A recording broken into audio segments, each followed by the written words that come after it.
Hello and welcome my YouTube channel. आज हम देखेंगे कि ऑनलाइन दाखिल खारिज कैसे किया जाता है या मोटेशन कैसे किया जाता है। उसके सबसे पहले हम गूगल क्रोम पे सर्च करेंगे बिहार भूमि। ये हमने सर्च कर रखा है बिहार भूमि। ये आपका ऐसा इंटरफेस दिखाई देने लगा। ये इसका ऑफिशियल वेबसाइट है। देखिए ये इस पे हम क्लिक कर देंगे। क्लिक करने के बाद ये देखिए आपको ये पूरा बिहार भूमि का ये इंटरफेस ऐसा दिखाई देने लगा। इसमें आप यहाँ दाखिल खारिज ऑनलाइन आवेदन कर सकते हैं। इसका दाखिल खारिज का स्थिति देख सकते हैं। यहाँ से एलपीसी आवेदन कर सकते हैं। यहाँ से एलपीसी का आवेदन का स्थिति देख सकते हैं। भू लगान अपना निकाल सकते हैं। जैसे रसीद यहाँ से आप काट सकते हैं भू लगान से। परिमार्जन कर सकते हैं। अगर आपका रसीद शो नहीं कर रहा है तो आप यहाँ से परिमार्जन करके आप उसको कर सकते हैं। यहाँ से अपना जमाबंदी नंबर देख सकते हैं। अपना यहाँ से खाता देख सकते हैं। चलिए हम यहाँ पर सबसे पहले दाखिल खारिज के लिए देखते हैं। दाखिल खारिज करने के लिए यहाँ हम इस पे क्लिक करेंगे। ऑनलाइन दाखिल खारिज स्थिति का आवेदन करते हैं। चलिए यहाँ पे हमने क्लिक कर दिया। क्लिक करने के बाद ये आप इसमें एक आईडी पासवर्ड होना जरूरी है। अगर आप दाखिल खारिज अपने से करना चाहते हैं तो उसके लिए आपके पास एक आईडी पासवर्ड जरूरी है। तो आईडी पासवर्ड अगर नहीं है तो यहाँ रजिस्ट्रेशन पे क्लिक करेंगे। रजिस्ट्रेशन पे क्लिक करने के बाद आपसे ये सारा चीज़ आपसे फिलअप करवाएगा। यहाँ आप अपना नाम डालना होगा, अपना मोबाइल नंबर डालना होगा, एक ईमेल डालना होगा, एक पासवर्ड बनाना होगा। फिर यहाँ से पासवर्ड वही पासवर्ड यहाँ पे भी डालिए।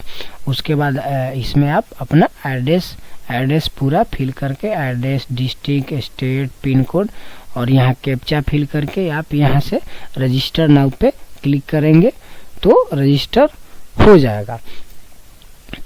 तो चलिए हमने रजिस्टर कर रखा है। तो यहाँ हम सबसे पहले रजिस्ट्रेशन करने के बाद यहाँ हम अपना ईमेल आईडी और पासवर्ड डालेंगे। ये हमने अपना ईमेल आईडी और पासवर्ड इंटर कर दिया है। ये कैप्चा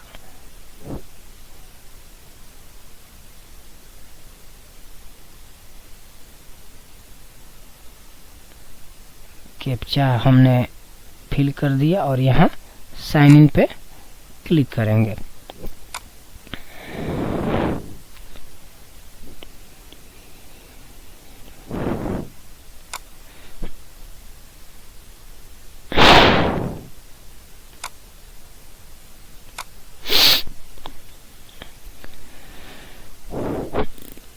ये मेरा लॉगिन हो गया।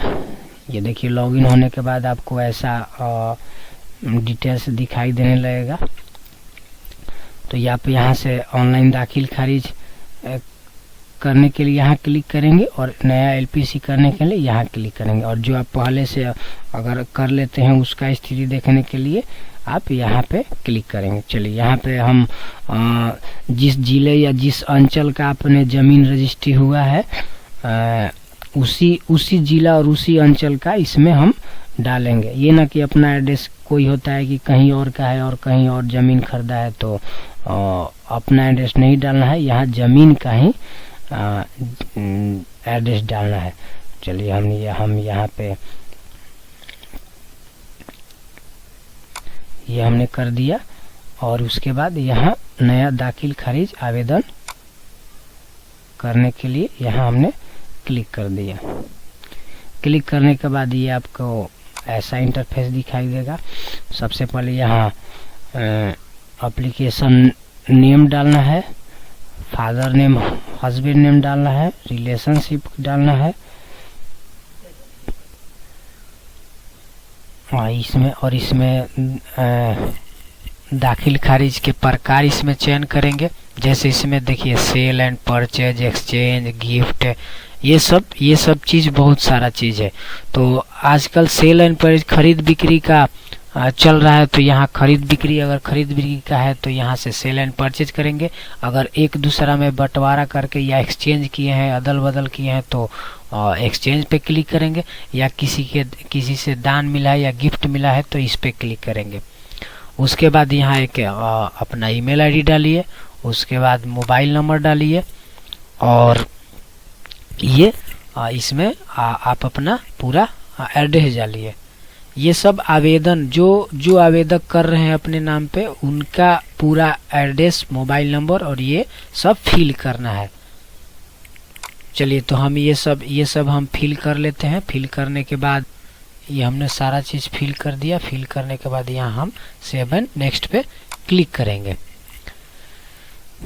सेव एंड नेक्स्ट पे क्लिक करने के बाद ये देखिए, अब डॉक्यूमेंट, इसमें डॉक्यूमेंट डिटेल्स डालना है। डॉक्यूमेंट डिटेल्स में डॉक्यूमेंट टाइप, तो इसमें रजिस्टर्ड डीड हो गया, और इसमें डॉक्यूमेंट नंबर या डीड नंबर डालना है।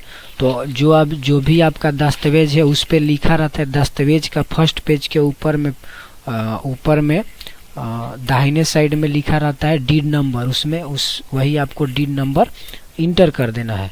ये हमने डीड नंबर डाल दिया, और यहाँ आपको डेट डालना है, जिस डेट को आपका रजिस्ट्री हुआ है। तो यहाँ पे हम रजिस्ट्री का डेट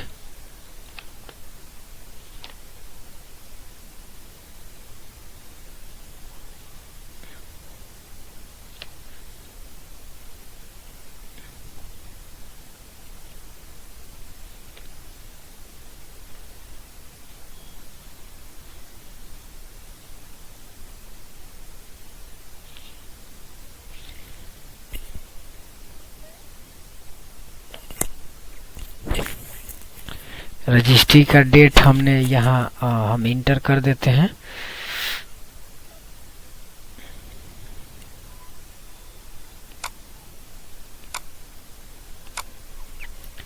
ये हो गया रजिस्ट्री का डेट। और यहाँ अमाउंट डालना है। तो अमाउंट में आप अपने दस्तावेज का दूसरा पेज पे जाइएगा, 2 नंबर पेज पे, और वहाँ आपको ये लिखा रहेगा अमाउंट कि कितना में रजिस्ट्री हुआ है। तो आप वहाँ से अमाउंट देखकर इंटर कर सकते हैं। ये हो गया। और यहाँ पे डालना है कोर्ट नेम या इशूइंग अथॉरिटी का डालना है, जिस जहाँ आपका रजिस्ट्री हुआ है, जिस रजिस्ट्री ऑफिस में, उसका यहाँ पे नाम इंटर कर देना है। तो ये हमने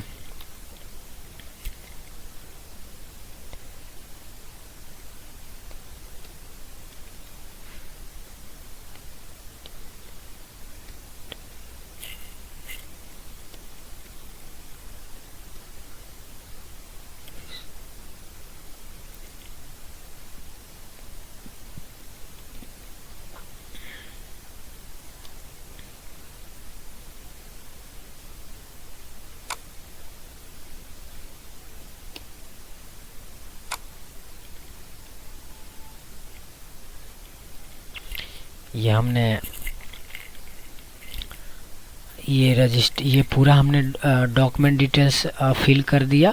और उसके बाद यहाँ सेव एंड नेक्स्ट पे क्लिक करेंगे।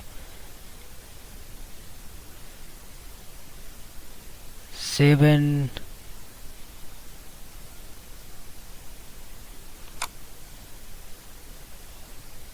ये देखिए डीड, यहाँ लिखा है डीड नंबर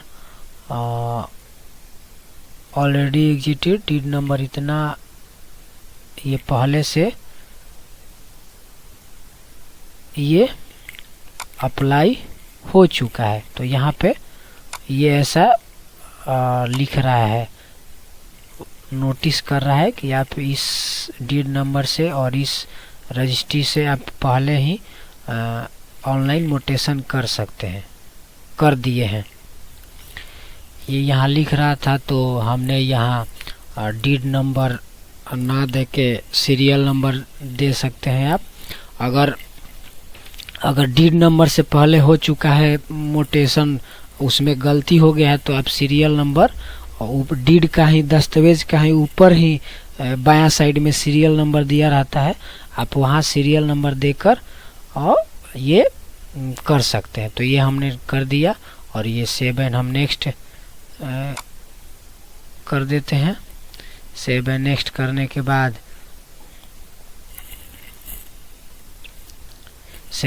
करने के बाद ये हमने बायर डिटेल्स भर दिया, जो जिसने खरीदा है उसका हमने डिटेल्स यहाँ पूरा भर दिया। उसके बाद ये भरने के बाद ये हमने सेव एंड नेक्स्ट कर दिए।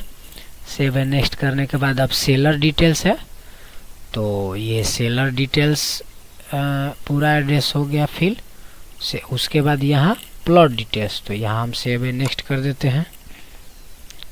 सेव एंड नेक्स्ट करने के बाद ये आ गया और आप यहाँ ये यहाँ से अपना चूज कर लेंगे हल्का, यानी कि पंचायत। ये हमने पंचायत चूज कर लिया और यहाँ आप अपना मौजा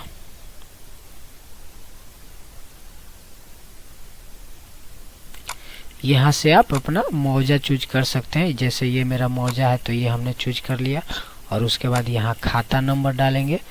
तो दस्तावेज में देखेंगे तो पूरा चौथा पेज या तीसरा पेज में आपका चौथा पेज में दिया रहता है पूरा डिटेल्स। तो आप यहाँ से हम खाता नंबर डाल देते हैं और यहाँ प्लॉट नंबर। उसके बाद ये देखिए एकड़ में है, तो एकड़ में अगर है तो एकड़, जितना एकड़ का है उतना एकड़ में डालेंगे, अगर नहीं है तो 0 में डाल देंगे। और उसके बाद यहाँ देखिए डिसमिल में, तो डिसमिल में है तो डिसमिल में डाल दीजिए। और उसके बाद यहाँ चौहद्दी है, नॉर्थ में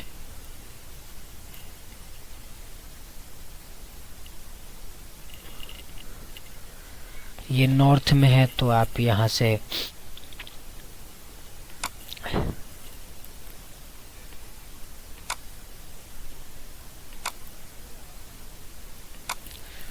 नॉर्थ में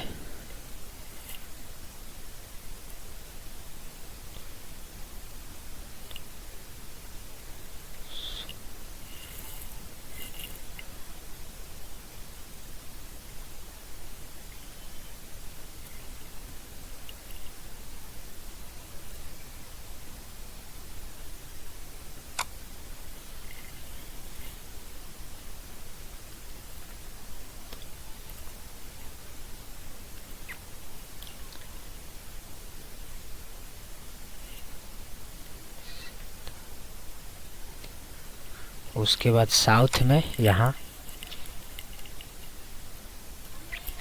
ये हमने पूरा ये चौहद्दी भी डाल दिया। और उसके बाद यहाँ सेव एंड नेक्स्ट कर देते हैं। सेव एंड नेक्स्ट करने के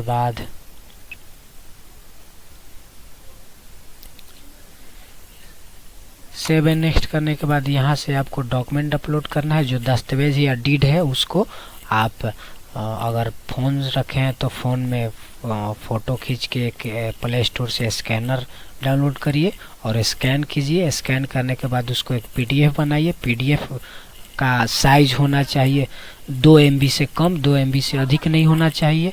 और उसके बाद जैसे ये हमने पीडीएफ बना लिया है और पीडीएफ बनाने के बाद हमने पीडीएफ बना लिया है। पीडीएफ बनाने के बाद उसको कंप्रेस का, अगर आप 2 MB से अधिक हो जाता है तो कोई दिक्कत नहीं। उसको कंप्रेस करने के लिए, उसका साइज छोटा करने के लिए सबसे पहले हम सर्च करेंगे smallpdf.com। उसके बाद यहाँ ऐसा इंटरफेस आएगा और उसके बाद यहाँ हम कंप्रेस पीडीएफ पे क्लिक करेंगे और कंप्रेस पीडीएफ पे क्लिक करने के बाद यहाँ से फाइल को चूज करेंगे जो हमने पीडीएफ बनाया था।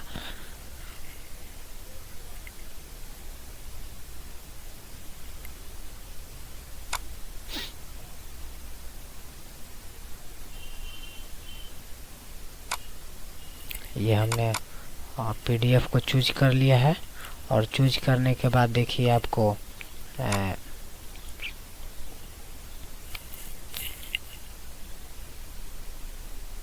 चूज करने को देखिए ये 1.97 MB का है, लेकिन फिर भी हम कंप्रेस करके और इसको छोटा करते हैं। यहाँ इस पर क्लिक करेंगे और यहाँ से कंप्रेस करेंगे।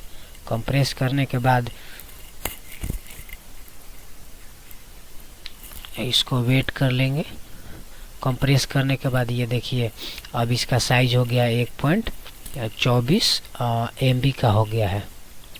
और यहाँ से हम डाउनलोड कर लेंगे। डाउनलोड करने के बाद अब यहाँ से हम अपना इस पे आएंगे और यहाँ चूज फाइल पे क्लिक करेंगे और जो PDF कंप्रेस किए थे हम यहाँ चूज कर लेंगे और यहाँ ये जो कैप्चा है कैप्चा फिल कर देंगे। फिल करने के बाद यहाँ कैप्चा फिल करने के बाद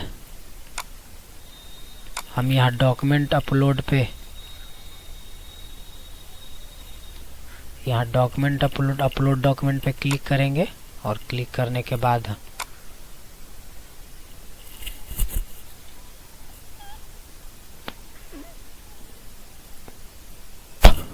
ये देखिए क्लिक अपलोड करने के बाद यहाँ सक्सेसफुल अपलोडेड डॉक्यूमेंट हो गया है।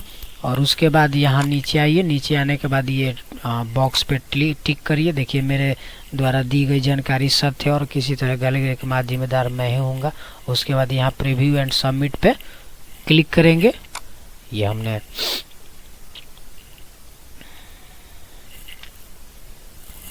ये देखिए हमने क्लिक कर दिया। और क्लिक करने के बाद आप यहाँ से पूरा एक एक चीज़ एक बार अच्छी तरह से मिला लीजिए क्योंकि कोई गलत ना हो। और उसके बाद ही यहाँ पे चलिए हम एक बार मिला लेते हैं। मिलाने के बाद यहाँ बॉक्स पे क्लिक करेंगे और यहाँ से फाइनल सबमिट